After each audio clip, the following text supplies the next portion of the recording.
بسم الله الرحمن الرحيم وبه نستعين وهو خير ناصر ومعين والعاقبة للمتقين والجنة للموحدين والنار للعاصين والصلاة والسلام على أشرف الأنبياء والمرسلين حبيب إله العالمين العبد المرتضى والنبي المجتبى والرسول المصطفى سيدنا ونبينا وشفيع ذنوبنا وطبيب نفوسنا ومولانا بالقاسم محمد اللهم صل على محمد وعلى آله الطيبين الطاهرين المعصومين المظلومين المنتجبين المنتخبين الميامين سيما بقية الله في الأراضين الذين أذهب الله عنهم الرجس وطهرهم تطهيرا محمد وعلى محمد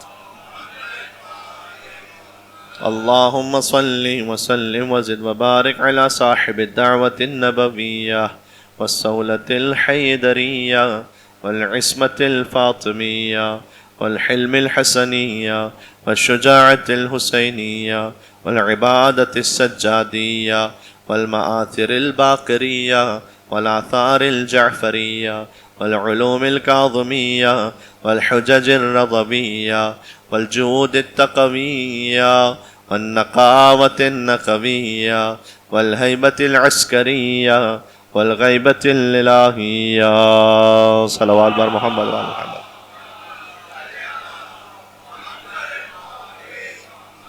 قال الله تبارك وتعالى في القرآن بسم الله الرحمن الرحيم ومن آياته أن خلق لكم من أنفسكم أزواجا لتسكنوا إليها وجعل بينكم مودة ورحمة إن في ذلك لآيات لقوم يتفكرون. نعرہ الصلوات.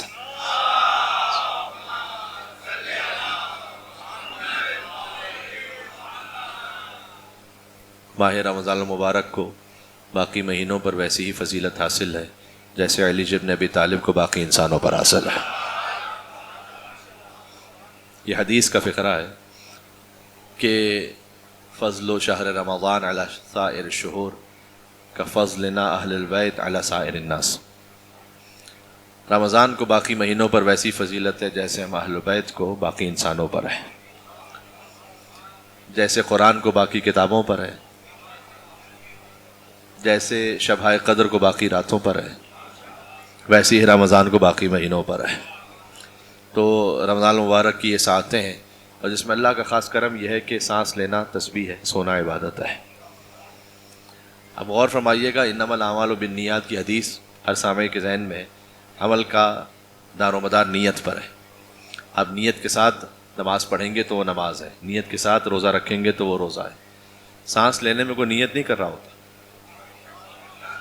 غور فرمائیے گا سانس لیتے ہوئے کوئی خاص نیت نہیں کی جا رہی ہوتی کہ میں سانس لے رہا ہوں قربتاً اللہ.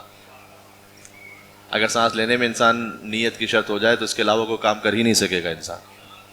تو یہ تو بائی ڈیفالٹ اللہ نے انسان کی تخلیق میں رکھا ہے کہ اس کو زندہ رہنے کے لیے سانس لینا ضروری ہے. آپ یہاں تشریف فرما ہے، مجلس سماعت فرما رہے ہیں، لیکن خود بخود ناخدا کا سانس لے رہے ہیں. اللہ سبحانہ وتعالیٰ کا کرم یہ ہے کہ ماہ رمضان المبارک میں وہ عمل کے جو غیر اختیاری عمل ہے اس پر بھی اللہ نے ثواب رکھا ہوا ہے. سو جانا عبادت ہے، سوتے ہوئے کوئی خاص نیت نہیں ہوتی انسان کی، لیکن اگر اپنے فرائض کی انجام دہی کے بعد کوئی رمضان المبارک میں سو بھی رہا ہے تو اس کا سونا بھی عبادت ہے. جب اللہ غیر اختیاری اعمال پر اتنا اجر دے رہا ہے تو جو اختیار کے ساتھ عمل ہوگا اس کا اجر کیا ہوگا. ایک مل کے صلوات بھیجیں محمد و آل محمد علیہ السلام پر.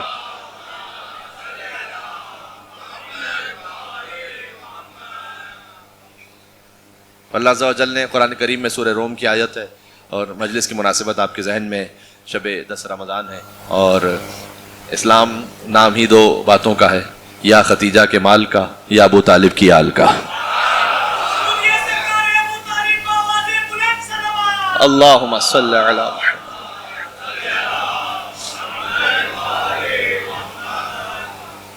پورا اسلام بی بی خدیجہ الکبریٰ سلام اللہ علیہا کے گھر میں. اسلام نام ہے بی بی خدیجہ کے شوہر کا، خدیجہ کی بیٹی کا، خدیجہ کے داماد کا، خدیجہ کے نواسوں کا. پورا اسلام یہیں پر ہے. تطہیر خدیجہ کے لیے اور کہوں کیا، جس گھر میں رہی اس کے افراد بھی معصوم، تمام معصوم ہستیاں ہیں جو بی بی خدیجہ الکبریٰ سلام اللہ علیہا کے گھر میں ہیں. تطہیر خدیجہ کے لیے اور کہوں کیا، جس گھر میں رہی اس کے افراد بھی معصوم، اور یہ سارے زمانے میں خدیجہ کا شرف ہے کہ اولاد بھی معصوم ہے، داماد بھی معصوم.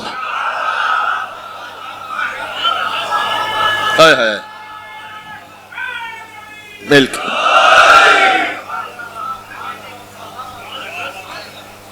دیکھیں، ایک فقرہ وہ ہے کہ جس کے پس منظر میں ایک پوری تاریخ ہے، لیکن باتیں کچھ آ جائیں اور آپ بزرگان تشریف فرما ہے، قدیمی مومن ہے، ہم نے اپنی گودیوں سے یا علی یا حسین کہنا سیکھا ہے، تو کسی تفصیل میں جانے کی غالباً ضرورت نہیں، فقط اشارہ ہی کافی ہے کہ مومنین کی ماں ہونا اور ہے اور معصوموں کی ماں ہونا اور ہے. مومنوں کی ماں ہونا اور ہے. رسول کی تمام ازواج ازروء قرآنی امہات المومنین ہیں، اور اس کا ایک خاص پس منظر ہے. بہت سے لوگوں کے دلوں میں خواہش تھی کہ جب رسول کا وصال ہو جائے گا تو ہم حضور کی کسی زوجہ سے ازدواج کر لیں گے، تاکہ یہ کہلایا جائے کہ جو پہلے رسول کے ازدواج میں تھی وہ ہمارے ازدواج میں ہے. تو اللہ سبحانہ و تعالیٰ نے اس پر پابندی لگا دی. یہ مطلب ہے ام المومنین ہونے کا. ام المومنین، مومنین کی ماں. تو ماں کے کیا تمام احکامات یہاں لاگو ہوتے ہیں؟ نہیں، لاگو نہیں ہوتے. ماں سے تو وراثت ملتی. اب وراثت کے ساتھ جو کچھ ہوا وہ تاریخ کا حصہ ہے، میں آپ کی خدمت میں کیا تفصیل سے سناؤں. لیکن ماں سے وراثت ملتی ہے تو یہاں تو کسی وراثت کا تصور نہیں. اچھا، ماں سے حجاب نہیں ہوتا. ماں کے لیے نعوذ باللہ من ذالک کسی بھی قسم کا کوئی غلط خیال آ ہی نہیں سکتا.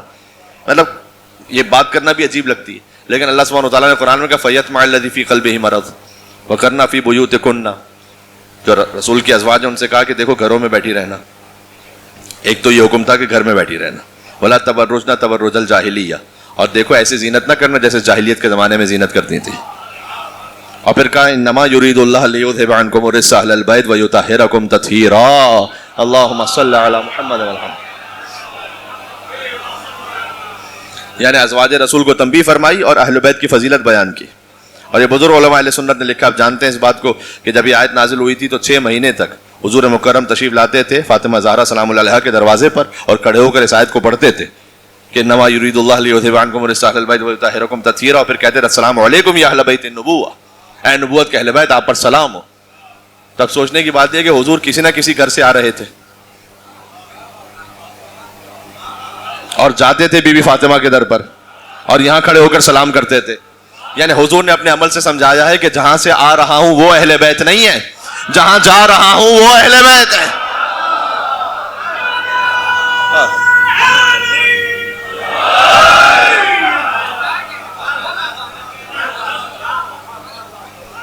دیکھیں تمام ازواج رسول کے بارے میں گفتگو ہوتی ہے، ہونی چاہیے، لیکن اس بات آپ ذہن میں رکھیں، ٹائم لائن ہمارے سامعین کے ذہن میں رہنی چاہیے، بالخصوص آپ مومنین کے ذہن میں رہنا چاہیے. حضور کی کل 11 ازواج ہیں. 11 ازواج میں سے بی بی خدیجہ الکبریٰ سلام اللہ علیہا، ان کے ساتھ بلا شرکت غیر حضور نے 25 سال گزارے. 25 سال حضور کا ازدواج رہا ہے بی بی خدیجہ الکبریٰ سلام اللہ علیہا کے ساتھ. اور جب تک بی بی حضور کے ازدواج میں رہی ہیں حضور نے کوئی اور عقد نہیں فرمایا. جیسے کہ مولا امیر المومنین علی بن ابی طالب علیہ السلام نے جب تک بی بی فاطمہ زہرا سلام اللہ علیہا ان کے ازدواج میں ہیں تو کوئی اور عقد نہیں فرمایا. یہ فضیلت یا ماں کی ہے یا بیٹی کی ہے،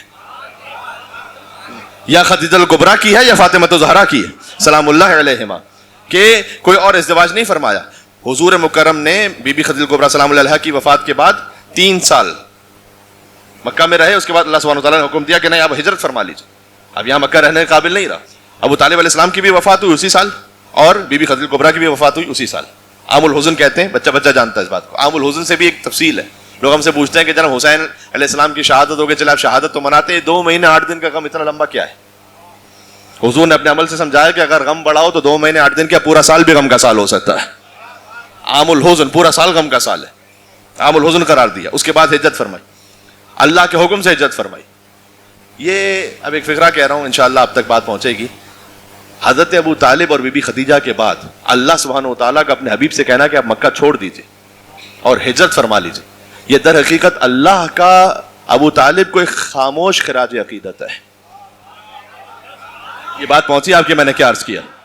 یعنی اے محمد مکہ میں ابو طالب کے علاوہ کسی کا احسان لینا ہی نہیں ہم نے. ایک مل کے سلوات بیت خالواد ابو طالب علیہ السلام پر.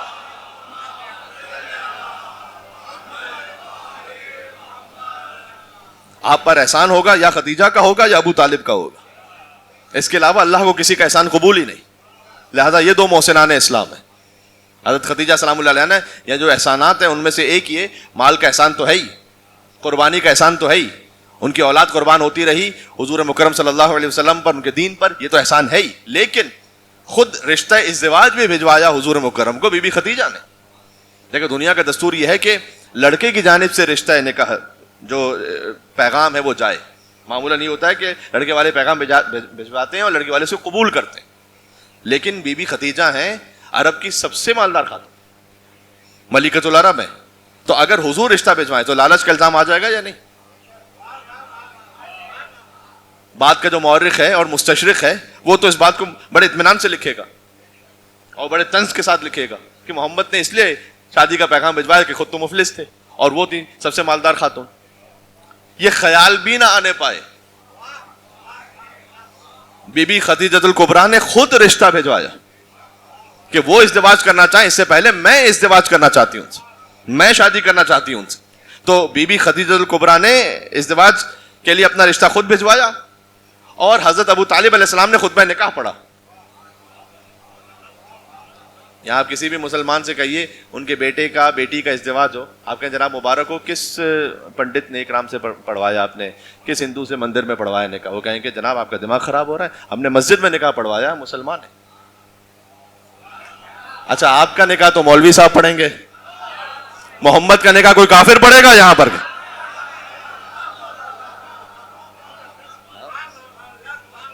حضور مکرم کا نکاح ابو طالب علیہ السلام نے پڑھا. ابو طالب علیہ السلام نکاح خواہ ہیں اور اس نکاح کے خطبے میں جو شیعہ سنی تاریخوں میں لکھا ہوا, یہ کوئی کنٹروورشل بات نہیں کہ کس نے حضور کا نکاح پڑھا, سبھی کہتے ہیں تو ابو طالب علیہ السلام نے پڑھا.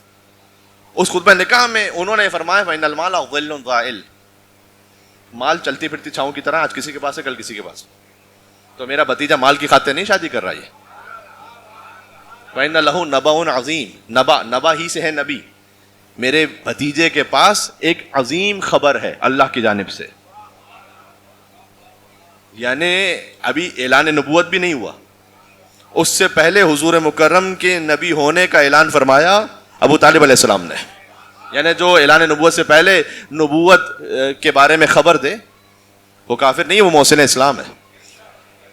تو ذرا غور کیجیے گا, مجھے ایک جملہ کہنا ہے آگے. تو یہ دو ہستیاں جن کا احسان ہے حضور مکرم پر, ایک حضرت ابو طالب کا, ایک بی بی خدیجہ الکبریٰ کا. خود رشتہ بھجوایا. ابو طالب نے خطبہ نکاح میں اس بات کو واضح کیا کہ مال کی خاطر یہ شادی نہیں ہے. تو پروردگار حل جزاء الاحسان الا الاحسان. تو ان دو ہستیوں کا احسان ہے, تو پھر احسان کا صلہ کیسے ادا ہوگا؟ احسان کا صلہ ایسے ادا کیا کہ ایک کو صاحب تطہیر کی ماں بنایا, ایک کو کل ایمان کا باپ بنایا. اوہ اوہ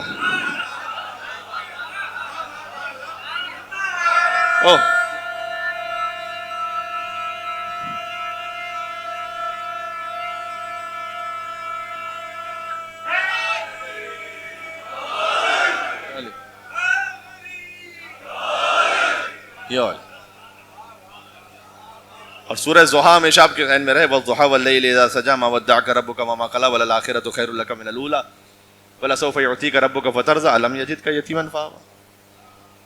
دو قسمیں کھانے کے بعد اللہ سبحانہ وتعالیٰ نے کہا ہے کہ دن کی روشنی کی قسم, رات کی تاریکی کی قسم, جب تاریکی چھا جائے. ما ودعک ربک وما قلی, ہم نے کبھی نہ آپ کو تنہا چھوڑا نہ کبھی اکیلا چھوڑیں گے. یہ اللہ سبحانہ وتعالیٰ نے اپنے حبیب کی ضمانت لی. ما ودعک ربک وما قلی وللآخرۃ خیر لک من الاولی, آپ کا جو انجام ہے وہ آپ کے آغاز سے بہت بہتر ہوگا. ولسوف یعطیک ربک فترضی, ہم آپ کو عنقریب وہ عطا کریں گے کہ آپ راضی ہو جائیں گے. اب روزہ رکھ کے تشریف لائے ہیں, آپ نے افطار فرمایا, اس کے بعد نماز پڑھی, روزہ رکھا قربتاً الی اللہ. زبان سے نہ بھی کہو, دل کی نیت تو یہی ہے نا قربتاً الی اللہ, زبان سے نیت کرنا ضروری بھی نہیں ہے. نماز پڑھی قربتاً الی اللہ, یعنی اللہ راضی ہو جائے, جو عبادت ہے اللہ راضی ہو جائے. اللہ کہہ رہا ہے کہ ہم آپ کو وہ عطا کریں گے, آپ ہم سے راضی ہو جائیں. وَلَسَوْفَ يُعْطِيكَ رَبُّكَ فَتَرْضَىٰ, ہم آپ کو وہ عطا کریں گے کہ آپ راضی ہو جائیں. اب دیکھو عطا کرنے والا ہے رب کائنات, جسے عطا کیا جا رہا ہے وہ ہے رسول کائنات. تو کچھ ایسا عطا ہو کہ اللہ کہے کہ ہم نے آپ کو وہ عطا کیا کہ آپ راضی ہو جائیں.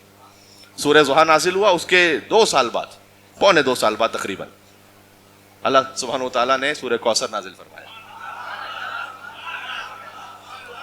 انا اعطیناک الکوثر, ہم نے آپ کو خدیجہ کی بیٹی کے ذریعے سے وہ عطا کر دیا.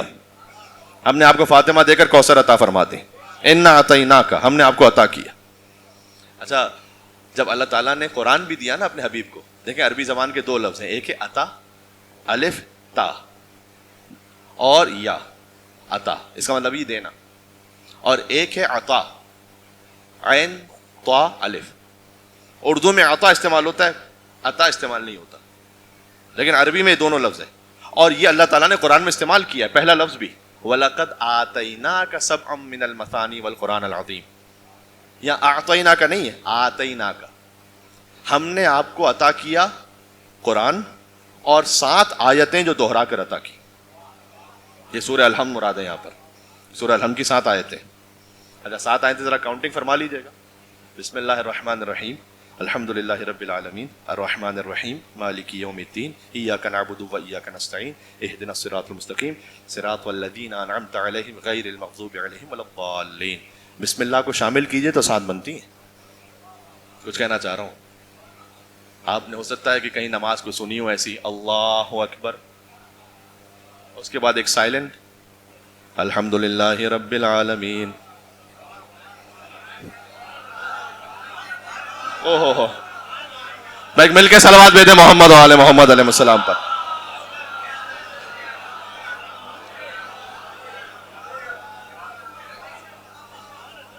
کم سے کم ویسا سورہ تو پڑھو جو قرآن میں لکھا ہوا ہے.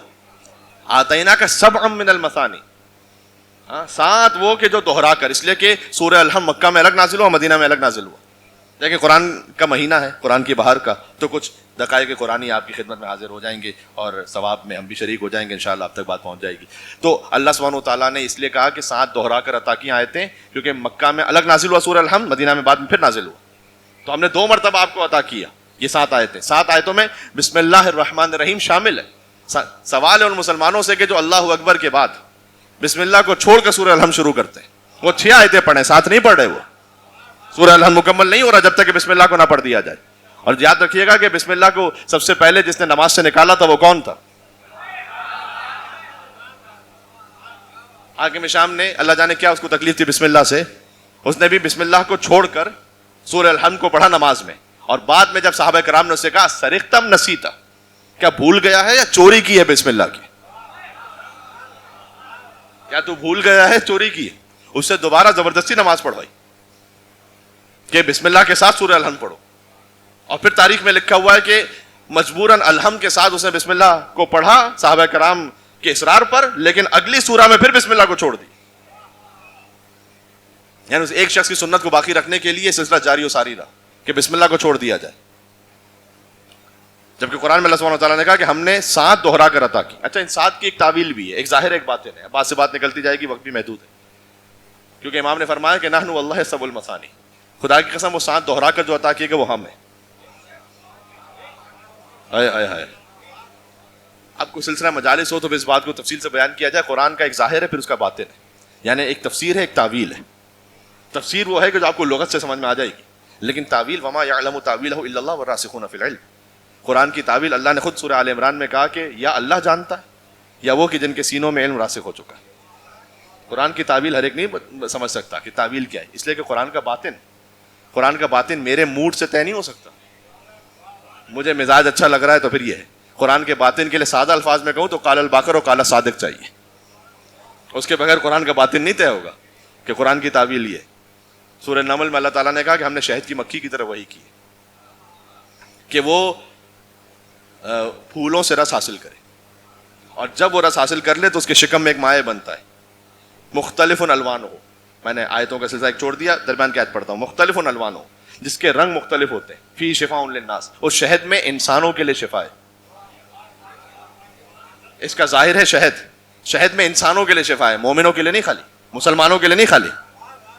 جو بھی انسان شہد کو استعمال کرے اس کے لیے شفا ہے یا نہیں؟ مولا نے فرمایا شہد کا ظاہر وہ ہے جو تم جانتے ہو، باطن ہے ہوا علم علی ابن ابی طالب. پتہ نہیں کتنی بات میری پہنچ رہی ہے. شہد کا باطن ہے علی ابن ابی طالب کا علم کہ جو انسانوں کے لیے شفا ہے. ہاں اب یہ جو باطن ہے یہ امام کے کلام سے طے ہوگا. اچھا یہ جو امام، اللہ اکبر، یعنی مولا علی علیہ السلام کا علم انسانوں کے لیے شفا ہے. خالی مسلمانوں کے لیے نہیں. ابھی جو لوگ ہم سے آ کے کہتے ہیں نا کہ اگر مولا علی کے تعلقات ان سے اتنے برے تھے تو وہ مسئلہ پوچھتے تھے تو علی بتاتے کیوں تھے؟ کچھ کہہ رہا ہوں میں. ہو ہے میرے ساتھ یا نہیں یہ بتانے بھائی, وہ کیوں بتاتے تھے پھر علی مسئلہ؟ تو پھر آپ سے سوال یہ ہے کہ اگر فرعون اتنا ہی برا تھا تو اللہ رزق کیوں دیتا تھا اسے؟ مجھے کسی تاریخ میں بتلائیے کہ فرعون نے خدائی کا دعویٰ کیا تو اللہ نے رزق بند کر دیا, کل سے تمہارا کھانا پینا بند. اس لیے کہ اللہ رب المسلمین نہیں ہے, رب العالمین ہے.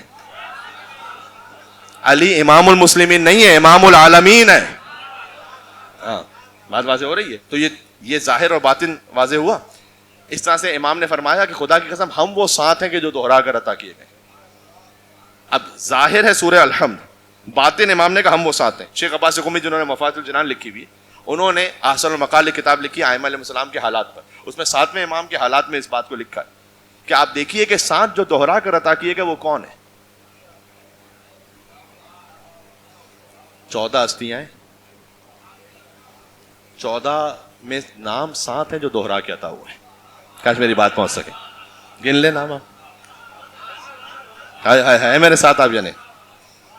محمد ہیں, علی ہیں, فاطمہ سلام اللہ علیہ, حسن ہے, حسین ہے, پھر مولا زین العابدین. یہ تو لقب ہے, نام علی ہے وہ جو دوہرا کے عطا ہوا ہے. پھر باقر لقب ہے, محمد وہی نام جو دوہرا کے عطا ہوا ہے. جعفر اور موسیٰ یہ 7 نام ہو گئے. پھر علی رضا لقب, علی وہی جو دوہرا کے عطا ہوا ہے. محمد تقی لقب, محمد وہی جو دوہرا کے عطا ہوا ہے. علی النقی لقب, علی وہی جو دوہرا کے عطا ہوا ہے. حسن عسکری لقب, حسن وہی جو دوہرا کے عطا ہوا ہے. اور آخری تو وہ کہ جس کا نام بھی حضور کے نام پر ہے. حضور نے فرمایا کہ ان کی کنیت بھی میری کنیت پر ہے اور وہ دنیا کو عدل و انصاف سے ویسے پر کر دے گا جیسے دنیا ظلم و جور سے بری ہوگی. تو ہستیاں ہیں 14, نام وہ 7 ہیں جو دوہرا کے عطا ہوئے.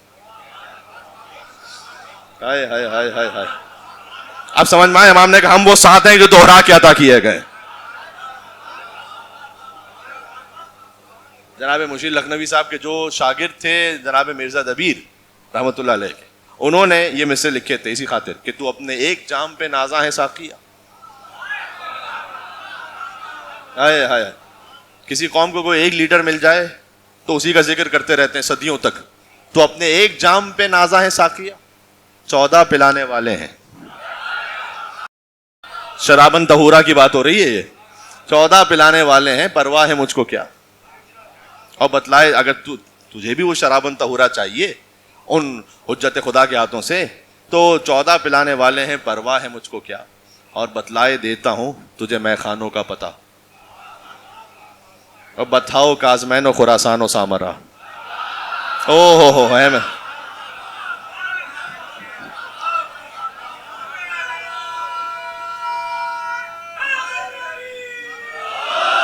یو علی. تو اپنے ایک جام پہ نازائیں ساقیہ, 14 پلانے والے ہیں, پرواہ ہے مجھ کو کیا. ابھی 2 مقامات باقی ہیں یہاں پر. 14 پلانے والے ہیں, پرواہ ہے مجھ کو کیا. اور بتلائے دیتا ہوں تجھے میں خانوں کا پتہ. بتا مدینہ, بتاؤ کازمینو خراسانو سامرا, اور خورشید مدعا میرا برج شرف میں ہے. خورشید مدعا میرا برج شرف میں ہے, ایک کربلا میں ایک میرا ساقی.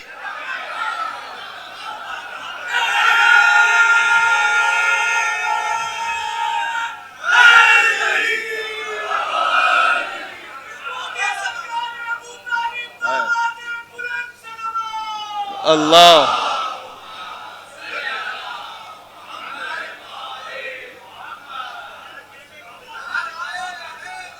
یا علی.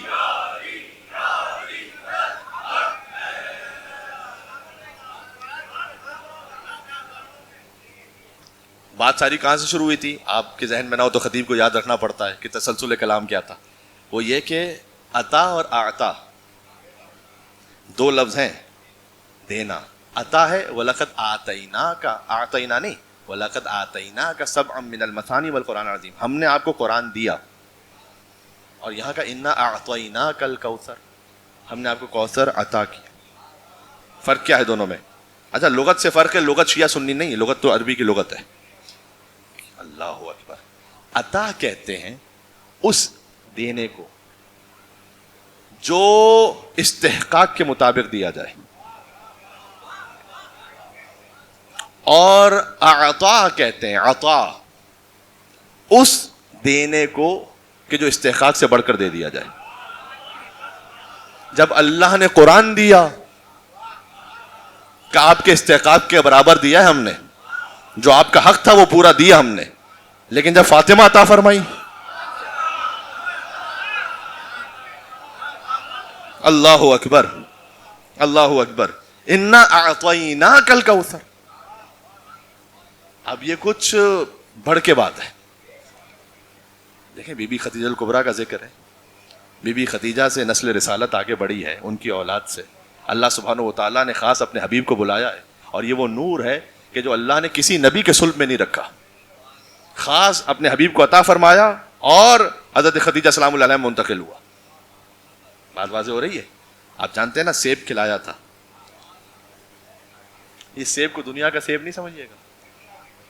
افطار میں سیب کھاتے ہیں, میں کہا وہی سیب ہوگا, نہیں وہ سیب نہیں ہے یہاں پر. احلی من العسل ابیض من اللبن, دودھ سے زیادہ سفید ہے, شہد سے زیادہ شیریں ہے, مشک و عنبر سے زیادہ خوشبودار ہے, یہ روایت کا جملہ ہے.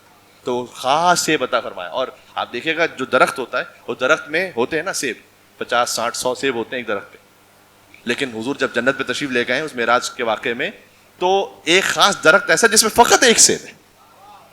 آپ نے کوئی درخت ایسا دیکھا جس میں ایک ہی سیب ہو خالی؟ او ہو کچھ خاص بات ہے. اس کے بعد اللہ سبحانہ و تعالیٰ نے وہ سیب عطا فرمایا. اب میں کیا عرض کروں, مجھے کچھ ذہن میں مصرع آ رہے ہیں. اپنے محبوب کو خود سیب کھلایا ہوگا اور نور کو نور محمد سے ملایا ہوگا.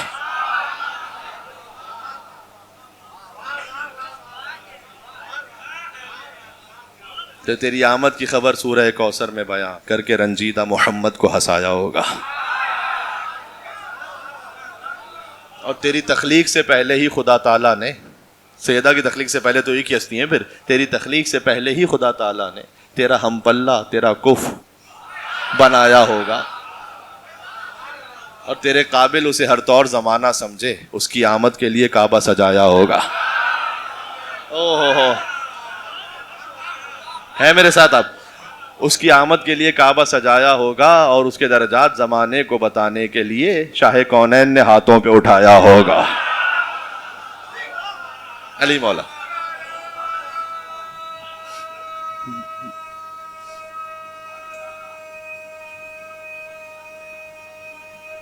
ہائے ہائے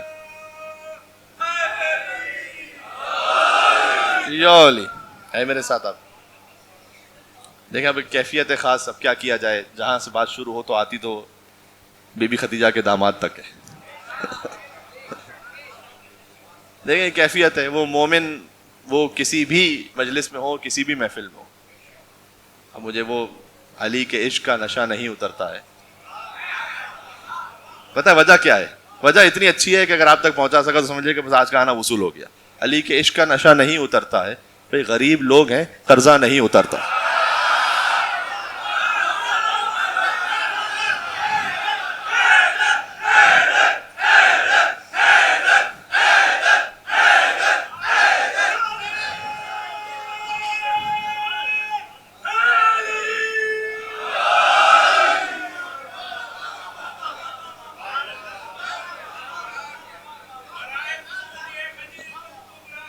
سبحان اللہ. مل کے صلوات بھیجتے ہیں. اللہم صل علی.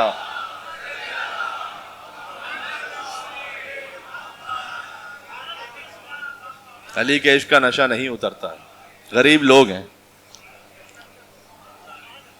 قرضہ نہیں اترتا ہے, اور فراز دار پہ میسم ہے اب تلک موجود کہ جیسے گود سے بچہ نہیں اترتا.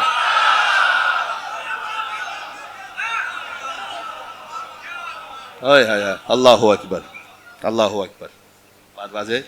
تو اس کیفیت میں حضرت خدیجہ سلام اللہ علیہ, جو میں بات کر رہا تھا بات مکمل کر کے بس آہستہ آہستہ اختتام تک آؤں, کہ اللہ سبحانہ وتعالیٰ نے اپنے حبیب سے کہا وَلَسَوْفَ يُعْطِيكَ رَبُّكَ فَتَرْضَىٰ, ہم آپ کو عطا کریں گے وہ کہ جس سے آپ راضی ہو جائیں. اور پھر خدیجہ سلام اللہ علیہ کے گھر میں فاطمہ عطا فرمائی اور کہا اِنَّا أَعْطَيْنَاكَ الْكَوْثَرَ, ہم نے آپ کو عطا کر دیا کوثر. وَلَسَوْفَ يُعْطِيكَ رَبُّكَ فَتَرْضَىٰ, اس کے بعد احسانات کو یاد کیا کہ الم یجد کا یتیمن فاوا, سینکڑوں مرتبہ کی سنی ہوئی آیت ہے کہ استفادہ کرنا بات تمام ہو جائے گی, کہ آپ یتیم تھے تو کیا میں نے نہیں پالا آپ کو؟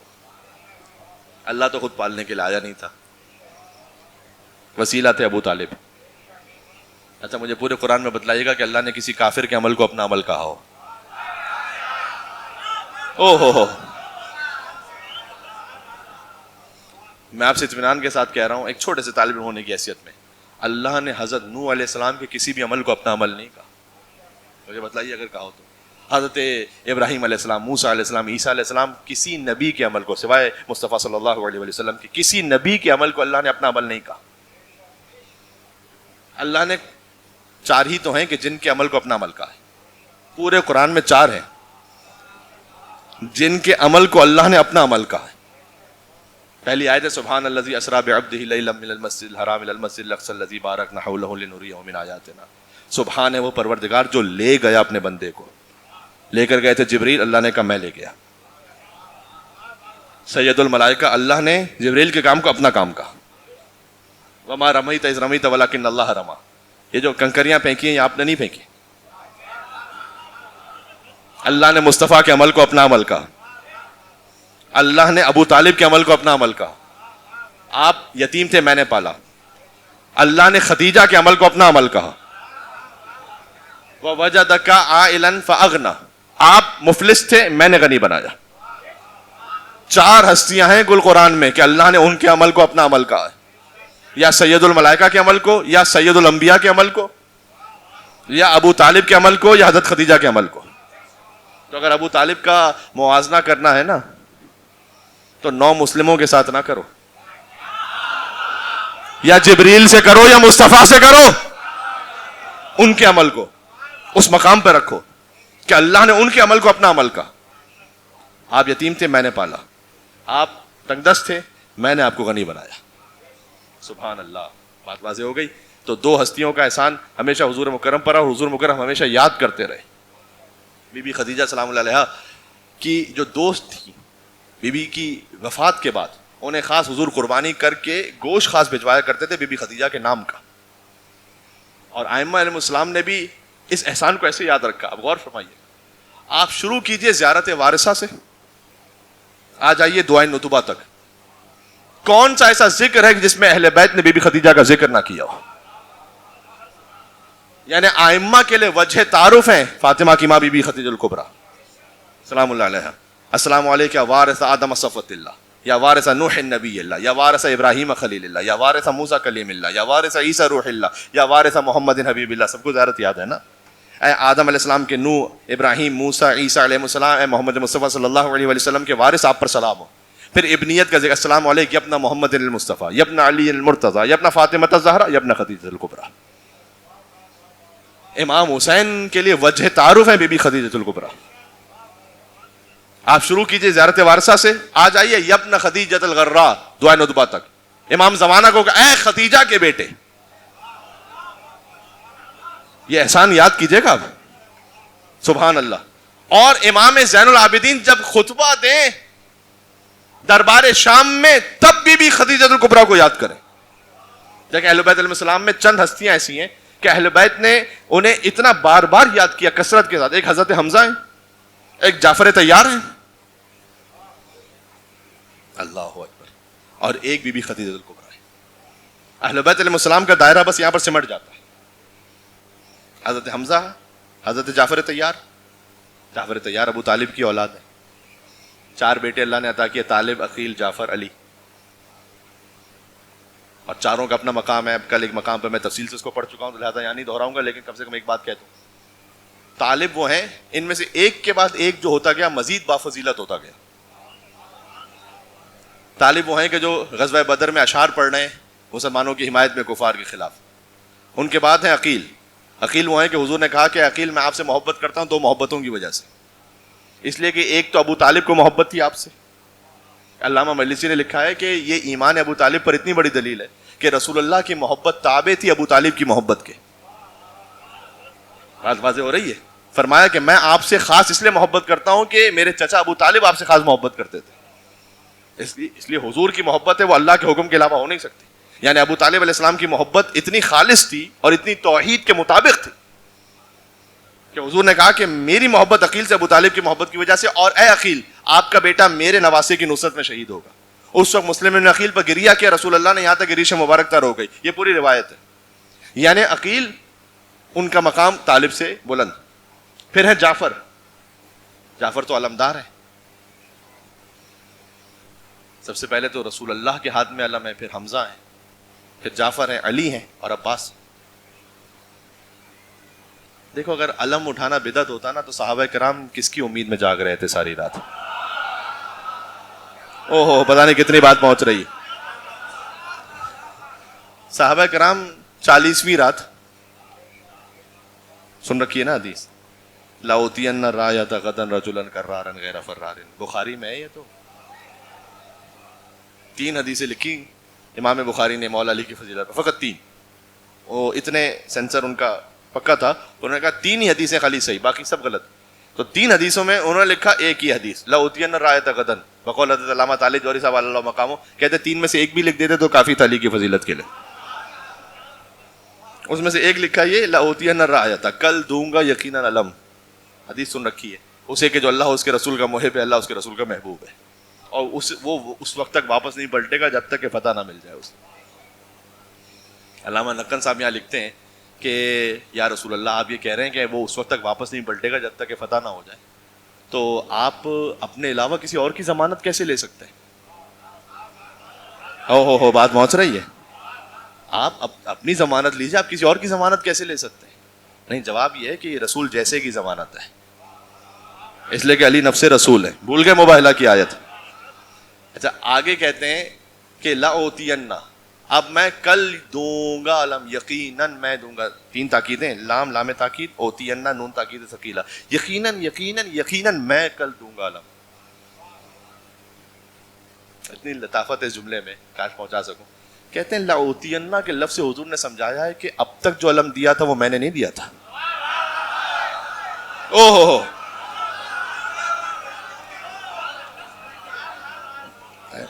اب تک جو دیا تھا وہ میں نے نہیں دیا تھا, اب میں دوں گا. یہ وہ ہے علم جس کو پیغمبر نے اٹھایا. میر انیس کس فخر سے حمزہ سے دلاور نے اٹھایا, ہاتھ آیا شرف جب اسے جعفر نے اٹھایا, وہ اٹھ گئے دنیا سے تو حیدر نے اٹھایا. ہوگا یہ ہما سایہ فکن اپنا کسی پر, بس خاتمہ ہے حضرت عباس علی پر. بات سمجھ آ رہی ہے؟ تو حضرت ابو طالب کو 4 بیٹے جو اللہ نے عطا کیے, طالب, عقیل, جعفر اور علی. علی تو ہے ہی ساری حسنات اور خوبیوں کا مصدر. تو میر انیس رحمۃ اللہ لکھتے ہیں, کسی اور مناسبت سے انہوں نے لکھا ہے, میں یہاں استفادہ کر رہا ہوں. کہتے ہیں کہ نام بڑھتا گیا, نہیں, جو عنایات الہی سے ہوا نیک ہوا. اب ذہن میں رکھیے گا, طالب, عقیل, جعفر, علی, جو عنایات الہی سے ہوا نیک ہوا, نام بڑھتا گیا جب ایک کے بعد ایک ہوا. ایک صلوات کا تو بنتا ہے یہاں پر خانوادہ ابو طالب علیہ الصلوۃ والسلام پر. بات تمام ہو رہی ہے. تو ان 2 ہستیوں کا احسان ہمیشہ حضور مکرم پہ رہا, ایک ابو طالب, ایک بی بی خدیجہ الکبریٰ سلام اللہ علیہا. بات کو سمیٹتے ہوئے ایک بات کہہ دو, وَمِنْ آیَاتِهِ أَنْ خَلَقَ لَكُم مِّنْ أَنفُسِكُمْ أَزْوَاجًا, ہم نے تمہیں جوڑوں میں اس لیے بنایا تاکہ تم سکون حاصل کرو. صحیح مسلم کی روایت ہے, کانا یسکن الیہ, رسول اللہ کی زندگی کا سکون تھا وجود بی بی خدیجہ سے. صحیح مسلم ہی کی روایت ہے کہ جب جبریل نازل ہوتے تو رسول اللہ سے یہ کہتے کہ اللہ کے ناموں میں سے ایک نام سلام ہے, وَيَقْرَأُ عَلَيْكَ السَّلَامُ, اور اللہ سلام بھجوا رہا ہے, سلام بھجوا رہا ہے آپ تک, اور اللہ کا سلام آپ بھجوائیے گا حضرت خدیجہ تک. اب زمانہ ہم سے یہ نہ پوچھے کہ تم بی بی خدیجہ کو سلام اللہ علیہا کیوں کہتے ہو. جن پر اللہ کا سلام ہو, ہم سلام اللہ علیہا نہ کہیں گے تو پھر کیا کہیں گے. بات واضح ہو گئی عزیزوں. تو بی بی خدیجہ الکبریٰ تک اللہ نے سلام بھجوایا, اور پھر بی بی کے وہ احسانات ہیں کہ شیب ابی طالب میں زندگی گزاری, اور یہاں تک کہ کھانے پینے کے لیے بھی نہ بچا کچھ, اور کچھ جڑی بوٹیاں بھوک کو مٹانے کے لیے اور جان کی حفاظت کے لیے کھانی پڑی, جن میں سے کہتے ہیں کہ ایک زہریلی جڑی بوٹی ایسی تھی کہ وہ ایسے اثر ہوا اس کا کہ اس کے بعد بی بی کی شہادت یا وصال ہو گیا بی بی کا. میں تو شہادت ہی کہوں گا, جب آل محمد کی محبت میں جو مر جائے وہ شہید ہے. تو آل محمد کی جدہ ہیں بی بی خدیجہ الکبریٰ سلام اللہ علیہا. آل محمد میں سے ہر ایک کا سلسلہ جا کر جوڑتا ہے بی بی خدیجہ تک. سبحان اللہ. تو اگر اس ایک مجلس سے یہ ایک درس بھی ہو جائے، گھر کو سکون کا مقام بنائیے، تنازع اور جھگڑے کا مقام نہیں. اور یہ زیادہ ذمہ داری شاید مردوں پر ہے، اس لیے کہ الرجال قوامون علی النساء، مردوں کو عورتوں پہ ولایت حاصل ہے، یہ اللہ تعالیٰ نے قرآن میں کہا ہے. یہ میری مائیں بہنیں بھی سنیں. بہرحال ایک ولایت حاصل ہے. اس ولایت کا مطلب ڈکٹیٹرشپ نہیں ہے، اس ولایت کا مطلب رسپانسبلٹی ہے. بات سمجھ میں آ رہی ہے؟ مطلب یہ نہیں کہ میں ڈکٹیٹر بن کے بیٹھ جاؤں گا. کچھ لوگ ہوتے ہیں گھر کے باہر بہت اچھے ہوتے ہیں، بڑے اچھے اخلاق کے، گھر کے اندر پہنچے صدام، اور گھر کے اندر ان کا مزاج بدل جاتا ہے. گھر کے باہر آپ جو اچھے ہیں وہ تو کسٹمر ایتھکس ہے. میں نے اکنامکس ماسٹرز کیا ہے کراچی یونیورسٹی سے، تو تھوڑا بہت جانتا ہوں میں اس سلسلے کو. تو وہ تو قربتاً اللہ تو شاید اخلاق نہیں ہوتا، وہ تو ہے کہ کسٹمر از آلویز رائٹ. تو آپ نے اچھے اخلاق سے میٹھی الفاظ میں ملنا ہے اسے. اصل تو گھر کا اخلاق وہ ہے کہ جو ہے قربتاً اللہ. کوئی وہاں پر اپنے، اور یقین فرمائیے گا ہم عبادتوں کو فقط نمازوں میں اور وظیفوں میں اور دعاؤں میں سمجھتے ہیں. کئی مرتبہ آپ کا فقط خاموش ہو جانا اس بات پر کہ کہیں ایسکیلیٹ نہ ہو تنازع. فرض کیجیے آپ نے سمجھا آپ حق پر بھی ہیں، آپ نے کہا میں چپ ہو جاؤں. فقط یہ ایک خاموشی اللہ سبحانہ و تعالیٰ کو اتنی پسند ہے کہ ہو سکتا ہے کہ آپ کی زندگی کی ساری مستحب نمازوں سے افضل ہو. خالی عبادت مسلح پہ نہیں ہے، عبادت اس اخلاق میں ہے. یہ ہے بی بی خدیجہ الکبریٰ سلام اللہ علیہا کی زندگی سے ایک چھوٹا سا درس. کانا یسکن الیہ، حضور مکرم سکون محسوس کرتے تھے بی بی خدیجہ الکبریٰ کے وجود سے. یہاں آپ ایک بڑی مناسب تعداد میں تشریف فرمائیں. چاہتا ہوں کہ کوئی ذکر مصائب ہو جائے اور ہمارے مرحومین کے لیے ایصال ثواب ہو جائے. آپ نے جس کیفیت میں فضائل کے بیان کو سنا تو یقیناً بی بی فاطمہ الزہرا سلام اللہ علیہا آپ سے راضی ہوں، اس لیے کہ آپ ان کی والدہ کی مجلس میں موجود ہیں. جب بی بی اپنے بچوں کی مجلس میں آتی ہیں، حسین کی مجلس میں، تو اپنی والدہ کی مجلس میں بھی یقیناً ان کی خاص نظر کرم ہوگی. اور اتنی مظلومہ ہیں یہ دونوں، ماں اور بیٹی، کہ ماں سے جو منسوب قبر ہے بقیع میں نہیں معلوم ہمیں اصل قبر کہاں ہے، لیکن جو منسوب قبر ہے وہ بھی مسمار ہے. جو بیٹی کی قبر ہے بقیع میں منسوب قبر وہ بھی مسمار ہے، اور جو ماں کی قبر ہے جنت المعلیٰ مکہ میں، اس پر بھی جانے کی اجازت نہیں، وہاں پر بھی تالے ہیں.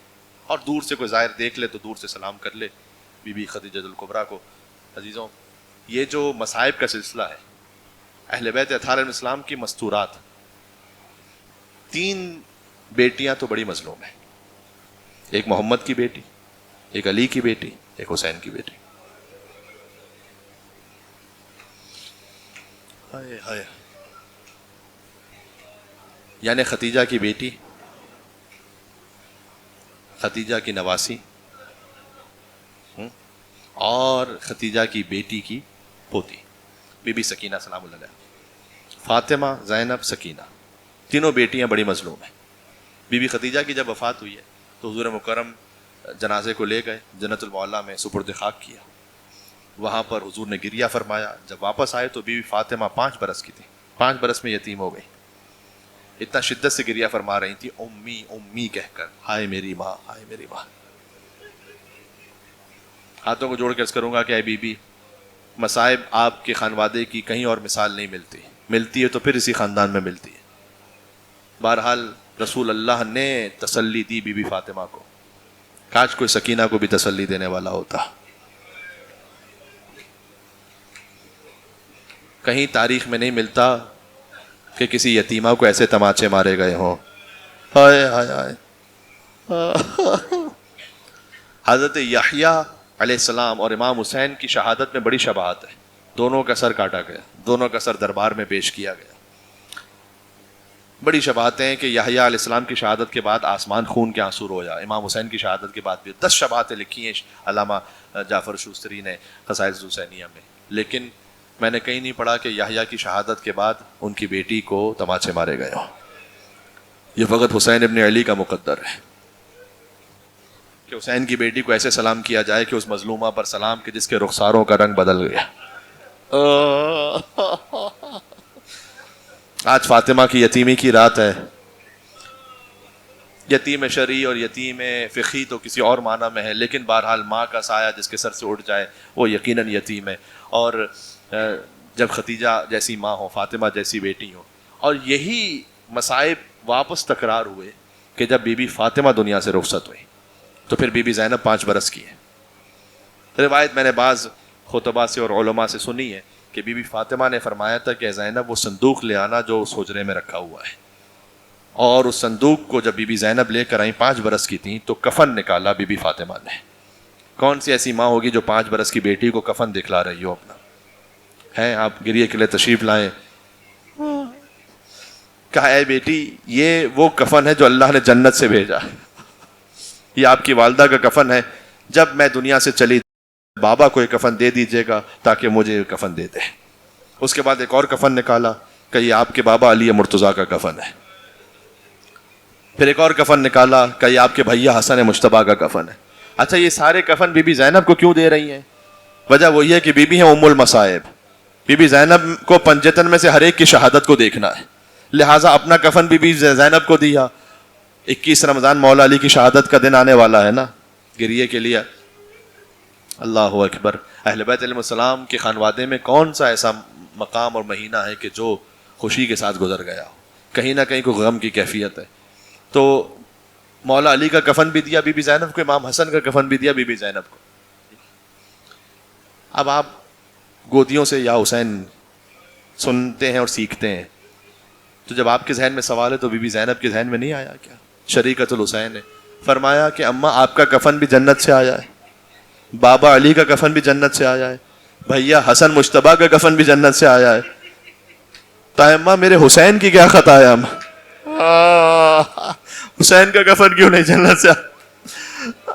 اب زبان حال پڑھو تو گویا بی بی نے کہا حسین کو کفن نصیب نہ ہو سکے، دائیں طرف کے گھوڑے حسین کے جیسے پر بائیں طرف دوڑ گئے، بائیں طرف کے گھوڑے دائیں طرف دوڑ گئے، حسین کا لاشا پامال ہوتا رہا۔ ایک بہن دلہ زینبیہ سے دیکھتی رہی اور فرماتی رہی صلی علیک ملائکۃ السماء، اے نانا آپ کے بدن پر ملائکہ نے نماز پڑھی، وَهَذَا حُسَيْنٌ مُرَمَّلٌ بِالدِّمَاء، یہ آپ کا حسین ہے جو خون میں گلتا ہے، مقطع الاعضاء جس کے اعضاء کٹتے جا رہے ہیں۔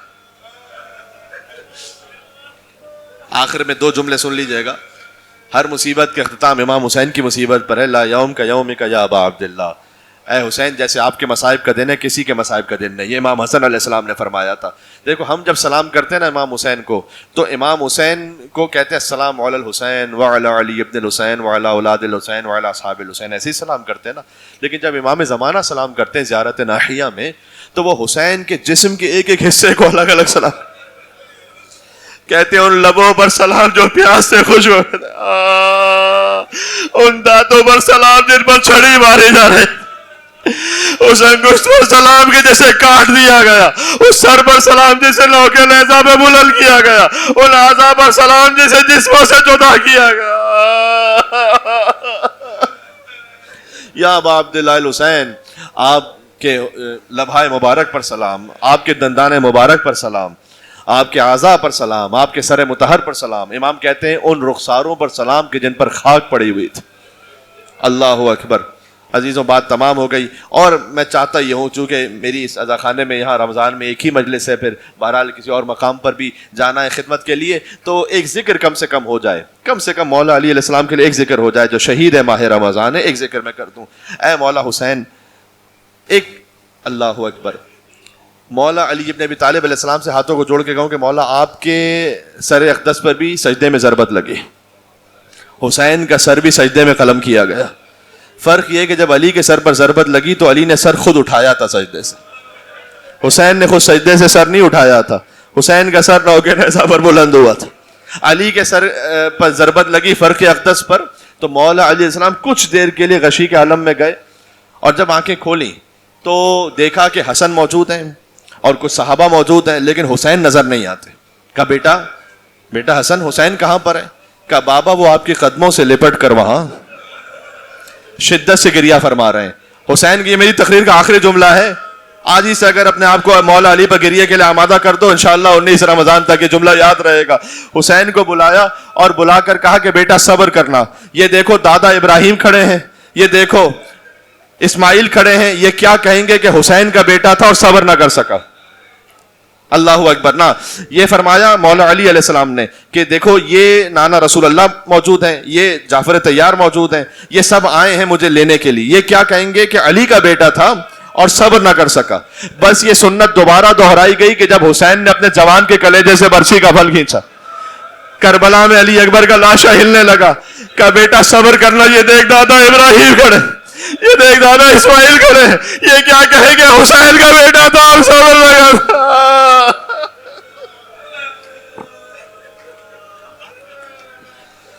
صلی اللہ علیہ یا ابا عبداللہ, صلی اللہ علیہ یا ابن رسول اللہ, سلام علی الحسین.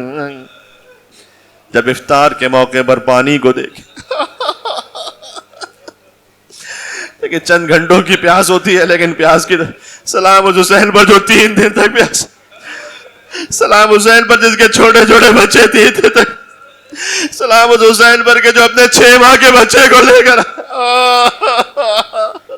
فَصُبِحَ الطِّفْلُ مِنَ الْأُذُنِ إِلَى الْأُذُنِ, بچہ ایک کان سے دوسرے کان تک سے باہر. اللہ اکبر. تو جب بھی پانی دیکھنا افطار پر تو ضرور کہنا السلام علی الحسین, السلام علی الحسین وعلی علی ابن الحسین وعلی اولاد الحسین وعلی اصحاب الحسین.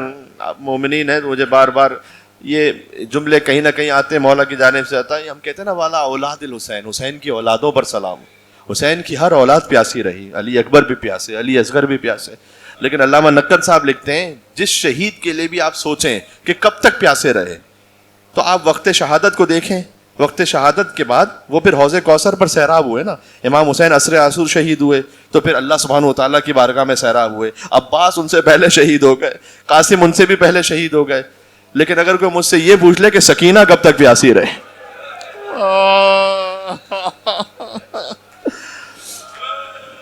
راہ کوفہ اور شام میں کون سی ایسی منزل تھی جہاں سکینہ پیاسی نہ رہے. صلی اللہ علیہ یا حسین یا حسین.